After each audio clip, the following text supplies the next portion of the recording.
بالله من الشیطان الرجیم بسم اللہ الرحمن الرحیم۔ حاضرین و سامعین کرام، سیرت مبارکہ کو ہم سماعت کر رہے ہیں۔ اب اس میں یہاں سے سفر معراج کا ذکر ہو رہا ہے کہ جسم اور روح کے ساتھ معراج عطا کی گئی۔ اب یہاں لکھ رہے ہیں، اکثر علماء کرام یہ لکھتے ہیں کہ معراج شریف جملہ 34 بار ہوئی، جس میں سے ایک بار روح مبارک اور جسم اطہر کے ساتھ ہوئی، اور جو شخص روح مبارک اور جسم اطہر کی معراج کا انکار کرے وہ فاسق، وہ بدعتی ہے، جیسا کہ حضرت ملا جیون رحمۃ اللہ علیہ فرماتے ہیں، معراج حالت بیدار میں جسم اور روح کے ساتھ ہوئی۔ یہی اہل سنت والجماعت کا مذہب ہے، لہذا جو شخص یہ کہے کہ معراج صرف روح کو ہوئی یا حالت نیند میں ہوئی تو وہ بدعتی ہے، گمراہ ہے، گمراہ کرنے والا اور فاسق ہے۔ ملا جیون رحمۃ اللہ علیہ کا یہ عقیدہ ہے، انہوں نے اس کو لکھا ہے۔ پھر اس کے بعد معراج جسمانی کا ثبوت، جسم کے ساتھ معراج ہوئی تو اس کی دلیل اور ثبوت کیا ہے تو بتلا رہے ہیں۔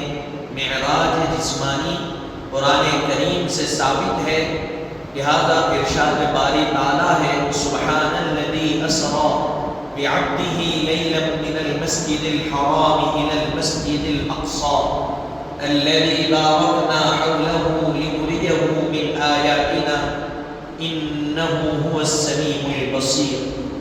اب اس کا ترجمہ فرما رہے ہیں، پاک ہے وہ ذات جس نے اپنے بندے خاص کو رات کے مختصر سے حصے میں مسجد حرام سے مسجد اقصیٰ تک کی سیر کرائی، جس کے ارد گرد ہم نے برکتیں رکھی ہیں تاکہ انہیں اپنی نشانیاں دکھائے، بے شک وہی سننے والا ہے اور دیکھنے والا۔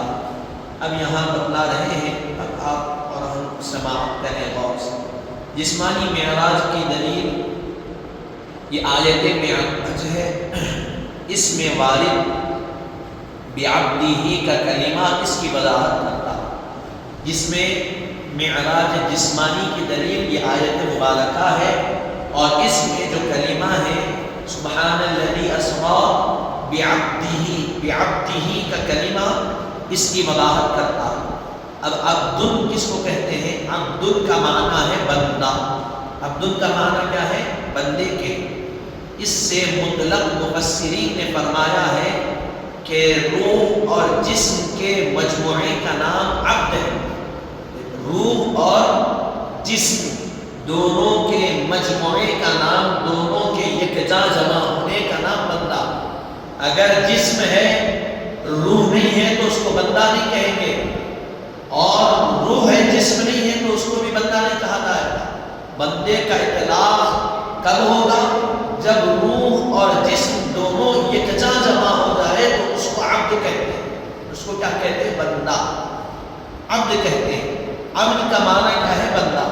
نہ صرف روح کو کہا جاتا ہے نہ محض جسم کو، لہذا لفظ عبد سے معلوم ہوا کہ حضرت نبی کریم صلی اللہ علیہ وآلہ وسلم کی معراج روح اقدس اور جسم مطہر دونوں کے ساتھ۔ لفظ عبد سے کیا معلوم ہوا؟ لفظ عبد کب کہتے ہیں؟ جب انسان کا جسم بھی ہو اور روح بھی ہو تو عبد کہتے ہیں۔ عبداللہ، اللہ کا بندہ کیوں کہتے ہیں؟ اس لیے کہ وہ جسم تو ہے، جسم میں روح بھی ہے۔ اگر روح نہیں ہے تب بھی عبد نہیں کہیں گے، اور روح ہے جسم نہیں ہے تب بھی عبد، دونوں کے یکجا ہونے کو عبد کہتے ہیں۔ تو اس سے معلوم ہوا اللہ نے بعبدہ کا استعمال کر کے بتایا کہ ہم اپنے حبیب کے نہ روح کو معراج کرا رہے ہیں، نہ خالی جسم کو لے جا رہے ہیں، بلکہ روح بھی جا رہا ہے تشریف جا رہی ہے، یعنی روح اور جسم دونوں کے ساتھ حضور کو جاگتے ہوئے ہم نے معراج کرا، اسی لیے عبد کہا جاتا ہے۔ اب اس کے بعد بتا رہے ہیں صحیح احادیث مبارکہ میں براق لائے جانے کا ذکر ملتا ہے۔ صحیح حدیث مبارکہ میں براق کے لائے جانے کا ذکر ملتا ہے۔ ظاہر ہے کہ براق جیسے جانور پر روح اطہر تو سوار نہیں ہوگی، براق ایک جانور ہے، جانور پہ روح بیٹھے گی، جسم بیٹھے گا۔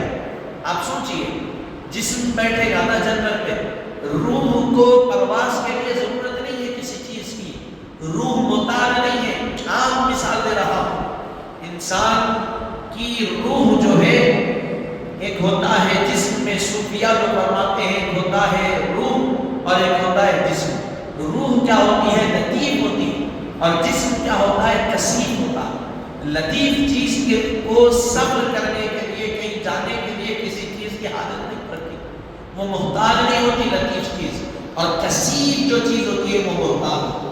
تو بہرحال آقا کریم علیہ السلام کا جسم مبارک بھی لطیف ہے، روح اندر بھی لطیف ہے۔ آپ ہی کے تصدق سے دنیا کو لطف کا فیض ملا۔ تو بہرحال براق لانے سے یہ بات معلوم ہو رہی ہے کہ جسم مبارک کے ساتھ معراج ہوئی، اسی لیے براق لایا۔ بات سمجھ میں آ رہی ہے؟ اگر جسم کے ساتھ نہیں صرف روح کی معراج ہوتی تو کیا براق کو لایا جاتا براق کو نہیں، اس کو تو روح کو تو ضرورت نہیں ہے نا بھائی سواری کی۔ اسی طرح بلکہ جسم منور کی سواری ہوتی ہے، روح کی سواری نہیں ہوتی۔ اب بتلا رہے ہیں واقع معراج کی تفصیلات۔ ماہ رجب کی 27ویں شب حضرت نبی کریم صلی اللہ علیہ وسلم خانہ کعبہ کے پاس حضرت ام ہانی رضی اللہ عنہا کے مکان میں آرام فرما رہے تھے۔ کب ہوا یہ؟ ماہ رجب میں ہوا۔ ماہ رجب کی 27ویں شب کو آقا کریم رؤوف الرحیم صلی اللہ علیہ وسلم کو معراج۔ اس وقت حضور کہاں تھے؟ خانہ کعبہ میں تھے۔ حضرت ام ہانی رضی اللہ عنہا کے گھر میں حضور آرام فرما رہے تھے، سو رہے تھے۔ اللہ تعالیٰ کے حکم سے حضرت جبرائیل فرشتوں کے ساتھ، حضرت جبرائیل علیہ السلام فرشتوں کے ساتھ آپ کی خدمت بابرکت میں حاضر ہوئے، جن کے ہاتھ میں نورانی قندیلیں تھیں۔ وہ فرشتوں کے ہاتھ میں کیا تھی؟ نورانی قندیلیں تھیں، اور اپنے کافوری رخسار سے آپ صلی اللہ علیہ وسلم کے مبارک تلبے کو لگایا۔ اپنے کافوری رخسار کا ہے حضور کے تلبہ مبارکہ کو حضرت جبرائیل نے لگایا۔ حضرت جبرائیل آئے، حضور آرام فرما رہے تھے، تو ہاتھ لگا کے اٹھائیں گے حضرت جبرائیل؟ تھوڑی دیر خیال کی، اس کے بعد اب اللہ تعالیٰ نے ان کے چہرے کو کافور سے بنایا، تو حضرت جبرائیل نے اپنے کافوری گال کو کیا کیا؟ رخسار کو حضور پاک کے تلبہ مبارکہ کو لگایا۔ دیکھیے آپ شان آقا کی، اس کافور کی ٹھنڈک سے آپ اپنی نورانی آنکھیں کھولیں۔ حضور کیا کیے؟ وہ کافور کی جب ٹھنڈک محسوس ہوئی تو اپنے نورانی آنکھیں حضور نے کھولی، اور حضرت جبرائیل نے عرض کیا اللہ تعالیٰ آپ کو سلام فرماتا ہے، اور اللہ تعالیٰ آپ کو وہ عزت و بزرگی عطا فرمائے گا اور اکرام کا ایسا معاملہ فرمائے گا کہ کائنات میں آپ سے قبل کسی کو اس طرح عزت و اکرام سے نہ نوازا ہے، اور نہ آپ کے بعد کسی کو یہ اعزاز ملے گا۔ حضرت جبرائیل عرض کرنے لگے حضور اللہ آپ کو سلام کہہ رہا ہے، اور اللہ تعالیٰ آپ کو وہ عزت، وہ بزرگی عطا، وہ اکرام عطا فرمانے والا ہے۔ آپ سے پہلے نہ کسی کو وہ مقام ملا ہے، نہ آپ کے بعد کسی کو وہ مقام ملے گا۔ اللہ وہ مقام آپ کو عطا فرما دے، آپ کو اس بلند ترین مرتبے پر فائز کرے گا کہ آج تک نہ کسی نے سنا ہے، نہ کسی انسان کے دل میں اس کا خیال آیا۔ کیا فرمایا حضرت جبرائیل؟ حضور پاک علیہ السلام اللہ تعالیٰ آپ کو اس بلند ترین مرتبے پر آج فائز فرمائے گا کہ آج تک نہ کسی نے ویسا بلند مقام سنا ہے، نہ کسی کے خیال میں حضرت نبی کریم صلی اللہ علیہ وآلہ وسلم زمزم کے کنویں کے پاس تشریف لائے. حضور کہاں پہ تشریف لائے؟ زمزم کے کنویں کے پاس. آپ کے سینے اقدس کو چاک کیا گیا. وہاں پر آپ کے سینے مبارکہ کو کیا کیا گیا؟ چاک کیا گیا، کاٹا گیا. چاک کا مطلب کھولنا سینے. ایمان حکمت سے لبریز دشت اس کے اندر اونڈیل دیے گئے. سینے مبارکہ کو کھولا گیا. ایمان اور حکمت کے دشت آسمانوں سے لائے گئے تھے، وہ آپ کے سینے مبارکہ میں اونڈیل دیے گئے. پھر اس کے بعد اس موقع پر آپ نے غسل کا ارادہ فرمایا. اللہ کے حکم سے رضوان جنت یاقوت کے لوٹے میں جنت سے آب کوثر لائے. آپ نے اس پانی سے غسل فرمایا. حضور نے کیا کیا؟ غسل کا ارادہ فرمایا تو اللہ نے حکم دیا جنت کا جو فرشتہ ہے جس کا نام رضوان ہے، وہ جنت سے یاقوت کے برتن میں آب کوثر سے پانی لے کر آئے اور حضور نے آب کوثر سے غسل لیا. آپ نے اس پانی سے غسل فرمایا. اس کے بعد آپ کی خدمت میں نورانی لباس لایا گیا. حضور کی خدمت میں نورانی لباس پیش کیا گیا اور وہ نورانی امامہ پیش کیا گیا جو حضرت آدم کی پیدائش سے 7000 قبل آراستہ کیا گیا تھا.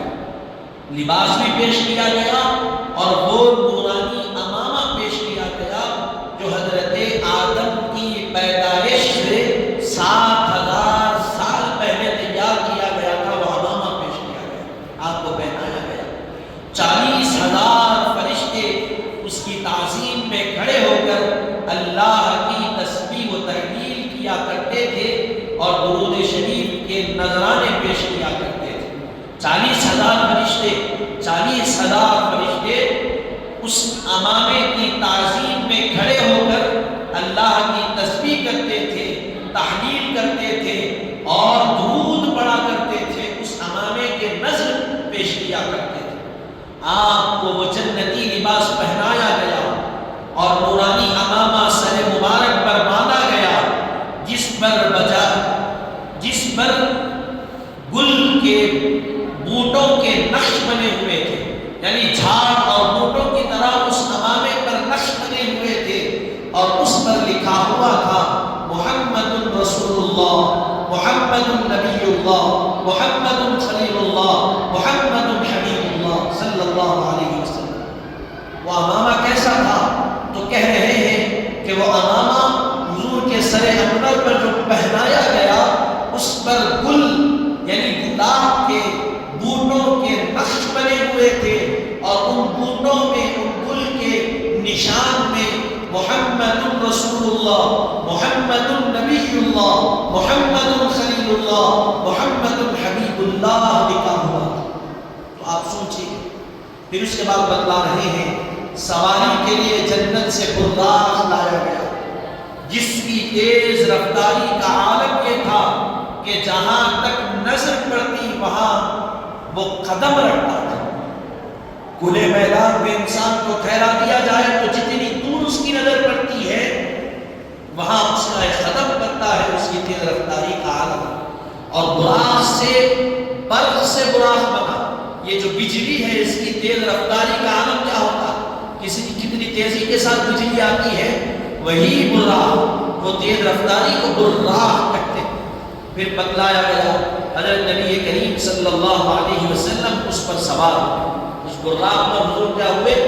سوار ہوئے. اس شان کے ساتھ آپ کی سواری نکلی کہ 70,000 فرشتے سیدھی جانب اور 70,000 فرشتے بائیں جانب. کیسی شان سے حضور کی سواری نکلی؟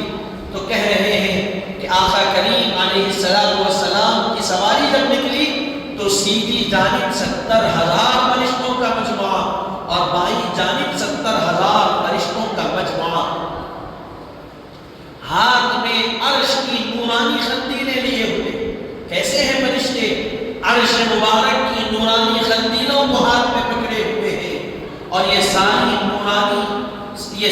انوار اور فرشتوں کی نورانیت ایک طرف تھی اور رسول پاک علیہ السلام کے چہرے انور سے اس طرح نورانی تھا کہ آپ کا نور سارے عالم پر اور سارے فرشتوں پر والے 70,000 فرشتے 70,000 1,40,000 فرشتے، ٹھیک ہے، پھر وہ فرشتوں کا نور الگ، پھر ان کے ہاتھوں میں خندیلیں الگ نورانی، لیکن کہا گیا ان کی نورانیت اور نورانی خندیلوں کا عرش کے نورانی خندیلوں کا نور ایک طرف اور حضور کا نور مبارک ایک طرف۔ حضور کا جلوہ مبارک اور نور مبارک کا حال یہ تھا کہ 40,000 فرشتوں کے ہاتھ میں سیدھی جانب اور 70,000 سیدھی جانب 70,000 بائیں جانب، ان تمام کے ہاتھوں میں خندیل عرش کے نور کی ہے۔ وہ عرش کا نور پھیکا تھا حبیب پاک کے نور مبارک کا، سبحان اللہ، حضور کا نور اس عرش کے نور پر بھی غالب تھا، فرشتوں کے نور پر بھی حضور کا نور غالب تھا۔ حاضرین محترم، یہ آقا کریم علیہ السلام کا کمال۔ پھر بیت المقدس میں جلوہ گری، مکمل تعظیم اور احترام کے ساتھ آپ کی مبارک سواری کو بیت المقدس لایا گیا۔ مکے سے نکلی سواری، سوچیا 70,000 سیدھی جانب 70,000 بائیں جانب، جبرائیل ٹھہرے ہوئے ہیں، میکائیل ٹھہرے ہوئے ہیں، حضور پاک علیہ السلام کی سواری نکلی اور اسی شان کے ساتھ بیت المقدس مسجد اقصی حضور پہنچے۔ جگہ جگہ پر آپ کا بہترین استقبال کیا گیا۔ مسجد اقصی کے پاس فرشتوں نے آپ کا استقبال کیا، مبارکبادی دی اور ان الفاظ سے سلام عرض کیا۔